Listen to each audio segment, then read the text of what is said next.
kesempatan kultum kali hari ini saya ingin mengambil tema tentang kecerdasan rasa syukur kita kepada Allah Subhanahu wa taala. Tema yang sudah ribuan kali dikumandangkan di masjid yang agung ini. Tema yang sudah ribuan kali disampaikan oleh para pejuang-pejuang dakwah kita di masa lalu hingga sekarang. Tapi izinkan saya ingin juga berkontribusi sedikit dengan cara yang sederhana, menyampaikan rasa gembira saya membaca satu kisah, sehingga mudah-mudahan ini menjadi penguatan kita buat saudara-saudara kita yang mendapatkan musibah. Jemaah sholat zuhur yang dimuliakan Allah Subhanahu wa taala. Saya awali dari sebuah kisah perjuangan Ibu Aisyah yang Allah takdirkan mendapat cobaan sebagai penderita kanker atau kanker. Allah takdirkan Ibu Aisyah sejak usia 14 tahun mengidap penyakit kanker itu. Ibu Aisyah sejak remaja mendengarkan percakapan orang tuanya bersama dokter bahwa penyakit kanker itu sulit disembuhkan. Bahkan Bu Aisyah itu mendengar jelas-jelas di balik setelah di ruang praktek, Bu Aisyah mendengar bahwa ia hanya bisa bertahan di usia 28 tahun. Ada hal yang menarik dari cerita yang akan saya sampaikan. Allah Maha Besar, Allah Maha memberikan segalanya, Allah Maha memberikan jawaban-jawaban yang terbaik buat hamba-hambanya yang berserah diri. Ternyata apa yang disampaikan dokter, prediksi orang-orang dekat Ibu Aisyah tidak terbukti. Bahkan Ibu Aisyah bisa bertahan hidup sampai 60 tahun dari penyakit kankernya.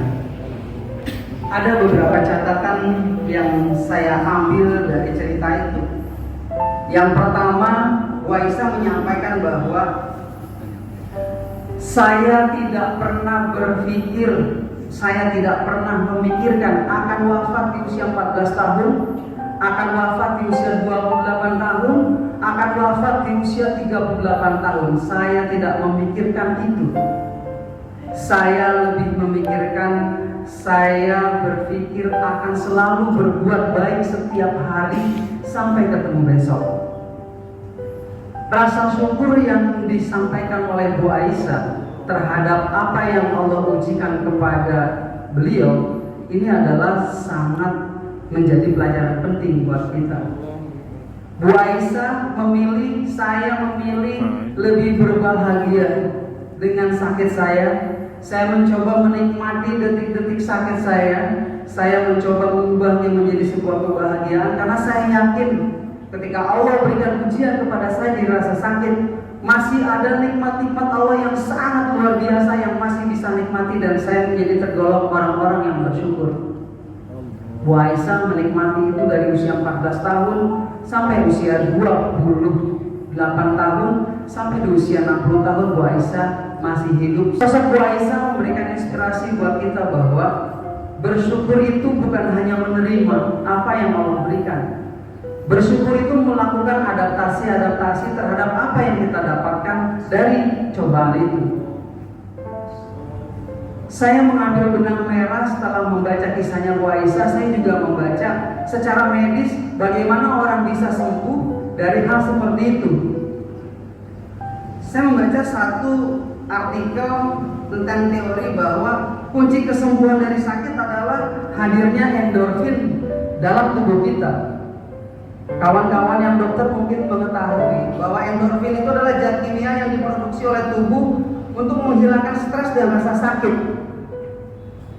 Allah ciptakan endorfin dalam tubuh kita dan kita harus menghadirkan endorfin itu. Maka ada benang merah terjalin sudah apa yang disampaikan Bu Aisyah, bahwa saya tidak peduli apa yang Allah berikan tentang sakit, tapi saya lebih peduli apa yang saya harus kerjakan, apa yang saya harus lakukan ketika saya sakit. Maka Bu Aisyah memilih, saya memilih berbuat baik setiap hari tanpa syarat.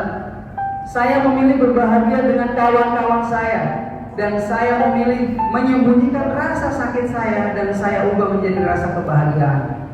Ternyata endorfin Bu Aisyah naik berlipat dan berlipat.